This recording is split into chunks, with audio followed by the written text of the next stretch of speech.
여기 죽어가고 있는 한 남자가 있습니다. 머리와 다리를 다치게 되어 피를 많이 흘리고 있었는데요. 눈앞에는 분주한 의사들이 있었습니다. 그리고 갑자기 의문의 시스템 목소리가 들리게 되는데 새로운 입력 장치를 발견하였고 시스템 재부팅을 하고 있다고 합니다. 그렇게 100% 시스템 재부팅이 완료되었고 AI 바루다가 가동된다고 합니다. 며칠 전 이곳은 태화대학교 병원 1년차 선생님들이 교육 중이었는데요. 그리고 이것이 태화대병원 교수진과 태화전자에서 공동으로 개발 중인 진단 목적 AI, 일명 바루다라고 합니다. 그리고 여기 1년차 레지던트이자 오늘의 주인공 이수혁, AI 로봇을 보고 놀라고 있었는데요. 교육 수련 부장 양원주는 바루다는 성과에 대해서만 가끔 보도되었을 뿐 일반 대중에게 모습을 보인 적이 없으니 이런 반응도 당연하겠다고 하는데요. 현존하는 진단 목적 인공지능 중 가장 큰 잠재력을 가졌다는 국내 최고의 의과대학을 4등으로 졸업한 주인공이 다른 과를 마다하고 이 AI 때문에 내과를 선택했다고 하는데요. 하지만 의학이라는 학문이 워낙 방대한 데다가 그 발전 속도가 어마어마한 까닭에 아직 상용화는 먼 기기라고 합니다. 그치만 지금도 몇 가지 변수만 조정하면 진단 정확도는 상당히 괜찮은 편이라고 합니다. 환자의 성별, 나이, 증상과 발생 시기, 진찰한 소견, 혈액 검사 등등 원내에서 시행한 거의 모든 검사 결과를 입력하면 바루다가 진단을 하여 병명을 알려주는데요. 하지만 여기 두 교수가 함께 내린 진단은 바루다가 내린 진단과 달랐습니다. 이런 오류가 발생하는 이유는 바루다의 연산 능력이 부족해서라기보다 입력되는 수치의 오류라고 하죠. 바루다에게는 오감이 없으니 환자로부터 직접 얻어낼 수 있는 정보가 극히 제한되고 제한된 정보는 출력값의 오류로 이어질 수밖에 없었습니다. 그렇기 때문에 의협에서 걱정하는 것처럼 바루다의 상용화가 빨리 이루어지진 않을 거라고 합니다. 그렇게 설명을 이어나가던 중 바루다에서 이상한 소리가 나기 시작했습니다. 기계에 손을 대보니 열이 올라 뜨거워진 상태였고 시간이 지나자 터지기 일보 직전인 바루다. 그렇게 모두가 대피를 하게 되는데요. 하지만 대피하는 과정에서 그만 넘어진 주인공은 뒤처지고 맙니다. 가만히 있다간 이들도 휘말릴 수 있었기에 문을 닫아버리죠. 그리고 곧바로 바루다 기계가 폭발해버립니다. 그렇게 기절해버린 주인공, 그러자 이상한 시스템 문구가 보이게 되어지는데요. AI 바루다를 가동하겠다고 합니다. 주인공의 데이터베이스에 접근한 AI 바루다, 주인공이 본과 1학년 때 배운 해부학 내과학을 포함해 주인공이 직접 보고 공부한 것들이 눈앞에 펼쳐졌는데요. 주인공은 입원하게 되었고 기절 상태에 빠진 주인공이지만 웃고 있었습니다. 이를 수상하게 여긴 교수는 주인공에게 뇌파 검사를 실행하게 되죠. 사실 주인공 머리에 박힌 것은 바루다의 칩이었고 이미 연결 조직으로 둘러싸여서 뇌에 붙여버린 걸 빼기엔 한계가 있었습니다. 그렇게 뇌파 검사의 결과는 지금 주인공의 상태가 거의 깨어있는 것과 마찬가지라고 하죠. 머리 수술을 한 지 6시간도 안 된 주인공을 깨워보기로 결심한 교수들이었고 주인공을 불러보았지만 대답이 없었는데요. 한편 주인공은 바루다와 실랑이를 벌이고 있었습니다. 더 많은 데이터 입력을 요구하는 바루다, 시끄러운 AI 목소리에 귀를 닫아버리는 주인공. 그러자 이제는 글로 자신이 하고 싶은 말을 보여주는데요. 그러더니 눈은 시각 정보 입력 기관이냐고 물었고 주인공은 이에 대답을 해줍니다. 그렇게 접근 가능한 수직 기관이 업데이트 되었습니다. 그리고 주인공은 기절해서 깨어나게 되고 일어나자마자 자신의 상태를 보며 걱정해하고 있었습니다. 또한 주인공만 볼 수 있는 AI 바루다, 굉장히 불편해하는데요. 이 귀여운 녀석은 바로 대한민국 최고의 기업과 제일 가는 두뇌들이 힘을 합쳐 만들어낸 세계 최고의 의료용 AI 바루다였습니다. 그리고 바루다는 너무나도 무식한 주인공에게 공부를 강요하는데 바루다는 세계 최고의 진단, 목적 A가 되는 것이 존재 이유이며 이를 위해서는 데이터 입력이 필요하다고 하는데요. 기계가 부셔져 주인공의 정신 속으로 들어오게 된 바루다는 이러한 역할들을 수행할 수는 없었지만 유일한 입력자이자 산출 대리인 이수혁을 세계 최고의 의사 만들기로 목표를 수정했다고 합니다. 그렇게 5일 뒤 중환자실에서 일반 병동으로 옮기게 되었고 신경과에서 검사상 이상은 없다고 하는데요.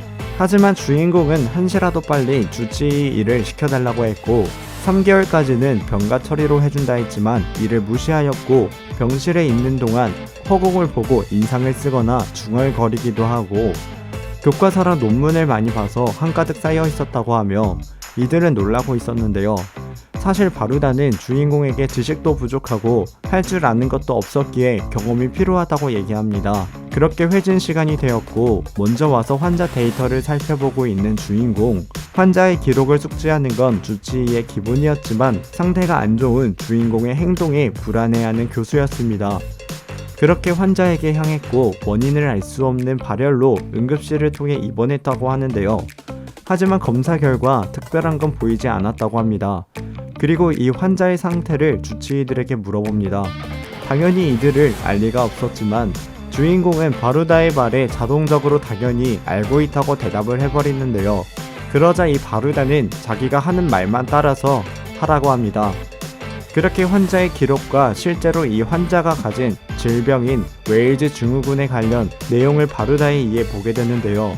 그렇게 이 환자의 입원 기록을 보면 환자가 응급실로 내원한 것은 발열 이후 3일째 되던 날이었고 내원 일주일 전에는 환경미화 작업을 위해 하수구에 출입한 적이 있었죠. 그리고 오늘 발열이 발생한 지 4일째인 오늘은 오전에 혈액 검사를 보면 빌리루빈이 상승했다고 합니다. 어제 응급실에서 시행한 것보다 확연히 올라간 수치이며 간호 기록을 보면 황달이 발생했음을 확인할 수 있었습니다. 또 환자가 근육통을 호소하는 것에 대한 기록이 있는데 당시 환자 표현을 그대로 옮겨 적은 것을 보면 등과 종아리 부분에 통증이 집중되었죠. 이를 보고 교수는 주인공이 마치 베테랑 내과 의사처럼 자연스럽게 하고 있고 마치 머릿속에 바루다가 들어있는 듯 하다고 하죠. 미친 게 아니라 천재라고 착각하는 교수였습니다. 그렇게 치료제까지 추천해버리죠. 그렇게 이 교수는 이 환자를 주인공에게 맡기게 되었는데요. 제대로 진단하면 주인공이 속한 기수 100일 연속 당직을 없애준다고 합니다. 이후 진행된 회진은 순조롭게 잘 마무리되었습니다. 교수의 신임을 얻었다는 생각에 기쁜 마음으로 돌아갔지만 2년차 선배에게 구박을 당하고 있었습니다. 하지만 병원 원장이 나타나 상황은 일단락되었죠. 그러더니 주인공과 둘이서 할 얘기가 있다고 하는데요. 그렇게 잠깐의 대화 시간이 끝났고 바루다는 환자의 상태를 파악하러 가야 한다고 하는데요. 그리고 여기 선배 주치의들은 주인공의 행보에 대해서 논의를 하고 있었습니다. 이들은 주인공에게 로얄이라고 부르고 있었습니다. 그 이유는 병원 원장이 주인공에게 하는 대우 때문이었죠. 그리고 김진철 환자가 있는 병실로 오게 된 주인공. 올해로 49세 김진철. 내원 4일 전부터 호흡 곤란과 현재 기침이 시작되었으며 어제 발생한 39도가량의 발열로 응급실을 통해 입원했다고 하는데요. 현재 항생제로 치료 중이나 호전 반응은 보이지 않고 있으며 흉부 엑스레이상으로는 폐렴 소견으로 항생제로 치료 중이나 호전 반응은 보이지 않고 폐렴 소견으로 보인다고 합니다. 바루다마저 현재로선 병명을 알 수 없었는데요. 그러자 옆에서 기침을 하는 환자의 아내였고 며칠 전부터 기침을 계속하고 있다고 하는데요. 이곳에 머무른 지 10분 정도 됐고 낮에는 딸이 이곳을 지켰다고 합니다. 그렇다면 지금 감염이 이루어졌다고 보기는 어려웠고 집에 있을 때 옮았다고 생각을 하게 됩니다. 내원 전에도 기침을 했으니 딸의 증상도 확인해보기로 하는데요. 그리고 마침 이곳에 딸이 나타났고 환자의 아내를 청진하게 됩니다. 양측의 폐 하엽에서 소리가 나고 있었고 미숙한 청진으로도 폐렴이라는 걸 알 수 있었습니다. 그것도 상당히 진행된 상태라는 걸 말이죠. 한 가지 의아한 점은 세균성 폐렴의 감염이 이렇게 빠른지 의문이었습니다. 그리하여 이들은 보호자 감염원이 김진철 환자가 아닐 가능성을 제기합니다. 그렇게 주인공은 이들에게 현재는 외래가 끝난 시간이니 함께 응급실에 가서 접수를 하고 검사를 하자고 제안합니다. 이후에 검사를 하게 되었고 환자 아내의 양측 폐 하엽에 음영이 증가해 있고 폐렴에 합당하다고 말하는 바루다였습니다. 그에 반해 딸인 김세희 환자의 폐는 깨끗해 있었죠. 부인인 오진경 환자는 혈액 검사에서도 중성구가 떠 있어서 세균성 폐렴을 의심했지만 김세희 환자는 완전히 정상이었습니다. 그리고 바루다는 여러 가능성을 추론하는데 감염원이 사람이 아닌 경우 1차 접촉자인 김진철, 오진경 환자만 감염이 될 수 있다고 말했고 추가 문진을 요청하는데요. 마침 엄마의 기침이 계속해서 심해지고 있었고 기침 빈도가 늘어난 상태였습니다. 산소 공급 장치 사용을 추천하는 바루다였고 최근에 목장이나 동물 사육하는 곳을 방문한 적이 있냐고 물어봅니다. 사실 이들은 앵무새를 키우고 있었는데요. 바루다는 앵무새병을 확신하고 있었습니다.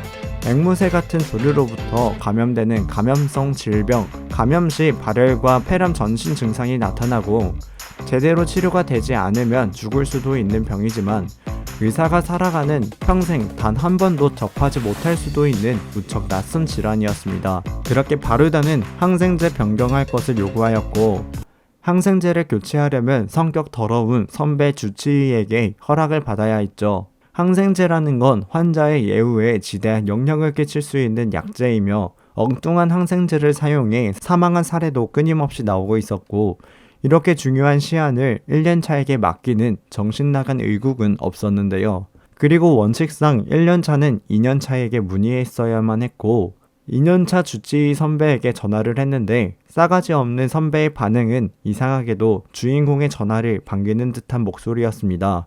사실 이 선배들은 주인공이 병원 원장의 아들이라고 착각하고 있었기 때문이었죠. 하지만 선배는 과장님께 직접 확인하라고 넘기는데요. 그렇게 과장에게 전화를 걸었고 김진철 환자에 대해 말합니다. 앵무새병이 의심되어 현재 사용 중인 다른 약으로 변경해도 좋을지 문의하게 되는데요.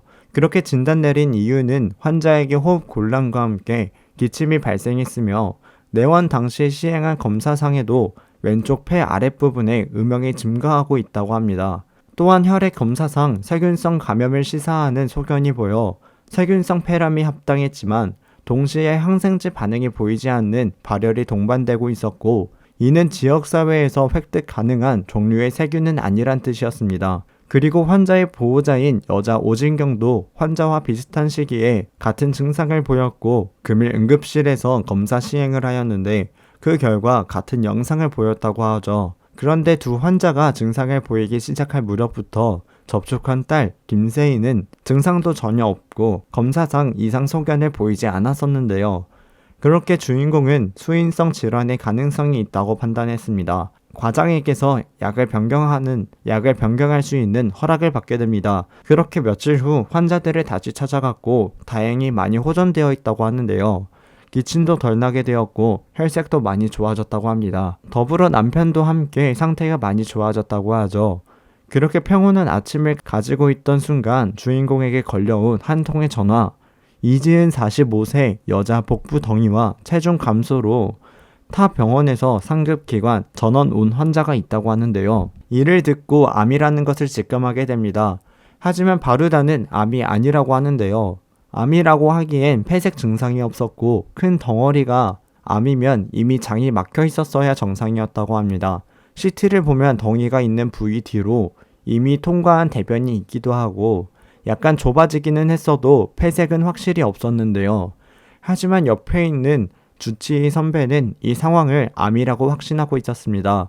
게다가 이 환자를 전 병원에서도 암으로 판단하고 있었죠. 암이 아닌데 암으로 생각하고 치료하면 분명 환자 예후에 지대한 악영향을 끼치게 될 거라 그걸 두고 볼 수 없었던 주인공. 이 선배는 하마터면 쌍욕을 하고 따귀를 날릴 뻔했다고 하죠. 하지만 주인공을 건드리지 못하는 이유가 있었는데요. 그 이유는 주인공에게 엄청난 뒷배가 있다고 생각했기 때문입니다. 그렇게 선배에게 암이 아닌 것 같다고 말했는데 당연히 선배는 코 웃음을 치며 한 달 동안 10kg나 빠졌고 CT를 봤을 때 이곳에 자글자글하게 나타난 게 암의 특징이라고 말합니다. 하지만 바루다는 이를 암 고유의 특성이라고는 할 수 없다고 하는데요. 이후에 합당한 이유를 설명해 주게 되고 결정적인 근거를 떠올리게 된 주인공. 방성균중이라는 것으로 주로 가축과 사람에게 발생하는 균 감염성 질병의 하나였는데요. 그렇게 골프나 치고 있는 과장에게 전화를 걸어 보고를 올리게 됩니다. 그리고 교수의 지인들이 듣고 있는 자리에서 스피커폰으로 돌리게 되는데요. CT를 보면 메스의 마진이 불규칙하고 일부 복벽을 침범했다고 합니다. 하지만 폐색은 없고 또 다른 특이사항으로는 자궁 내 피임 장치가 삽입되어 있었다고 하죠. 지금까지 들은 이야기를 고려하면 가장 유력한 병은 주인공이 언급한 병과 같았는데요. 그러더니 교수와 함께 있던 원장이 자리를 박차고 일어나 주인공에게 CT 사진을 보내라고 합니다. 그리고 이 사진을 다른 교수에게 보여주죠. 그러자 이 여자 교수는 이건 주인공이 말한 병이 맞는 것 같고 영상의학과 4년 차라 해도 믿을 만한 수준이라고 합니다. 이런 걸 진단할 수 있는 1년차가 세상 천지에 어디 있냐고 말하는 교수. 그러더니 이 환자를 입원시킨 후에 어떻게 계획을 짤 건지 물어보았고 옆에 있던 원장은 1년차가 치료 계획까지 어떻게 짜겠냐고 헛웃음을 짓는데요. 필요한 약을 명시하였고 이후에 생기는 부작용까지 설명하는 주인공. 그렇게 이 교수는 주인공에게 교수 이름으로 환자 입원시키고 주인공이 하고 싶은 대로 다 해보라고 합니다. 전화를 끊자 이 상황에 감동을 먹은 원장은 이번에 진행되는 태와 월말 증례 토의 때 발표를 주인공에게 맡기자라는 제안을 하게 됩니다. 그리고 치고 있던 골프도 내팽겨치고 곧장 어디론가 향하게 되죠. 그렇게 발표회가 진행되었습니다. 이때 증례 토의란 국내에서 제일 가는 병원이자 세계 인류를 꿈꾸는 태화의료원의 내과 증례 발표회. 거기서 발표된 사례는 2년마다 태화의료원 증례집이란 이름으로 출간되는데 매번 1000부 이상이 찍히고도 전부 팔리는 그야말로 전국적인 신뢰를 한몸에 받고 있는 발표회라고 합니다.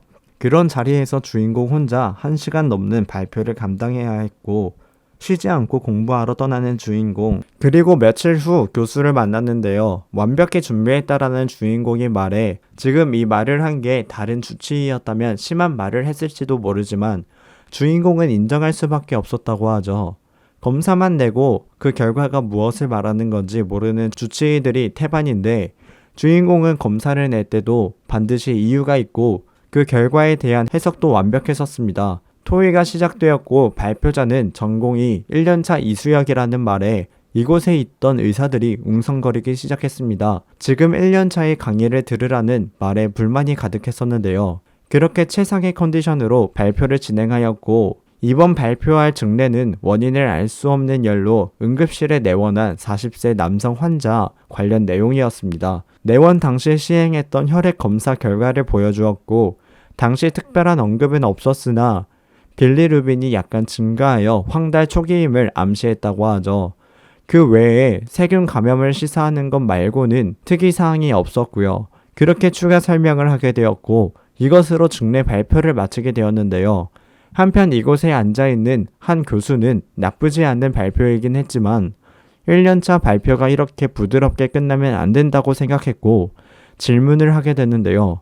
치료는 잘했고 진단도 잘했지만 지정이가 신현태 교수였던 점 그냥 교수 처방 따라가고 발표만 한 게 아닌가라는 생각을 했다고 하는데요. 그리고 정말 주인공이 언급한 렙토스피라의 질명에 대해 잘 알고 있는지 질문을 할 생각이었죠. 렙토스피라랑 감별해야 할 질환이 무엇인지 물었고 증상별로 모두 묻게 되는데요. 이 질문에 옆에 있던 교수들이 한숨을 쉬기 시작했습니다. 그 이유는 1년차 주인공이 당연히 질문에 대답을 하지 못할 거라는 생각을 했기 때문이었죠. 전공의 발표 시간에는 악마가 따로 없는 교수이자 항상 진땀을 뺄 때까지 질문을 늘어놓고 곤란해하는 걸 보면서 희열을 느끼는 교수였다고 합니다. 하지만 주인공에겐 바루다가 있었는데요. 그렇게 악마 교수가 질문에 시원시원한 대답을 하였고 1년차가 많은 질환을 나열하고 설명하는 것에 대해 매우 놀라게 됩니다. 그러더니 질문이 너무 쉬웠다고 생각했는지 추가 질문을 하게 됐는데요. 주인공은 과연 이 증례 토의를 무사히 마칠 수 있을까요? 그리고 주인공은 원하는 세계 최고의 내과 의사가 될 수 있을까요? 다음 내용이 궁금하시다면 네이버 웹툰 AI 닥터 11화를 참고하시기 바랍니다.